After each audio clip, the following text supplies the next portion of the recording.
Hello everyone, welcome back to the channel.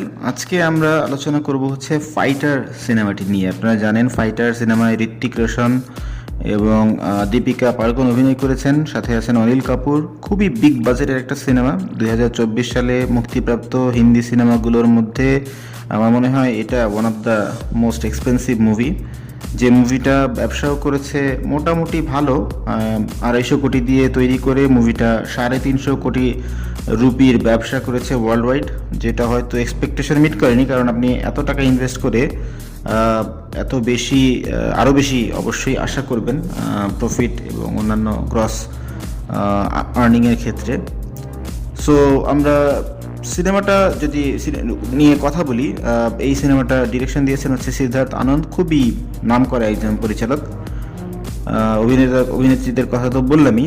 গল্পের প্লটে যদি যাই, আমরা সিনেমাটি তৈরি হয়েছে আমাদের ইন্ডিয়ার কাশ্মীর এর একটা অঞ্চলকে নিয়ে, যেখানে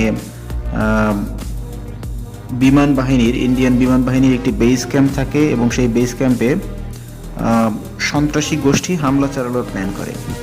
তো আসলেই তারা প্ল্যান করতে সফল হয় কিনা, তাদের প্ল্যানটা এক্সিকিউট করতে পারে কিনা সফলভাবে, এবং যদি এবং তাদের প্ল্যানের এগেইনস্টে বিমান বাহিনীর লোকজনদের কি স্টেপগুলো ছিল এখানে, সেই বিষয়টা নিয়েই আসলে সিনেমাটা তৈরি। তো সিনেমার গল্পের চেয়েও মূল আকর্ষণ যেটা এখানে, সেটা হচ্ছে ফাইটিং প্লেনের যে কারিগরি। সো এখানে খুবই এফোর্ট দেওয়া হয়েছে এই বিষয়টার উপরে। স্পেশালি এই প্লেন নিয়ে যে ধরনের আমরা ভিজুয়ালাইজেশন এখানে দেখেছি, এর আগে কখনো কোনো হিন্দি মুভিতে সেটা দেখেছি বলে মনে পড়ে না। আমার মনে হয় এটাই প্রথম ছিল এই ধরনের প্রোডাকশন। একদম আপনি যদি ক্লাসের কথা বলেন, এটা হলিউড স্ট্যান্ডার্ড লেভেলের মুভি হয়েছে।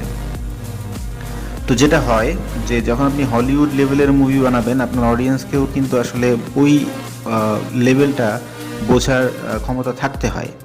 তো আমি নিশ্চিত না যে ভারতের সকল লেভেলের দর্শকের এই মুভি হজম করার মতো যে স্পৃহাটা থাকে সেটা আছে কিনা। হয়তোবা এটাই কারণ হতে পারে যে সিনেমাটা এর চেয়েও বেশি ব্যবসা না করার পেছনের কারণ এটা হতে পারে।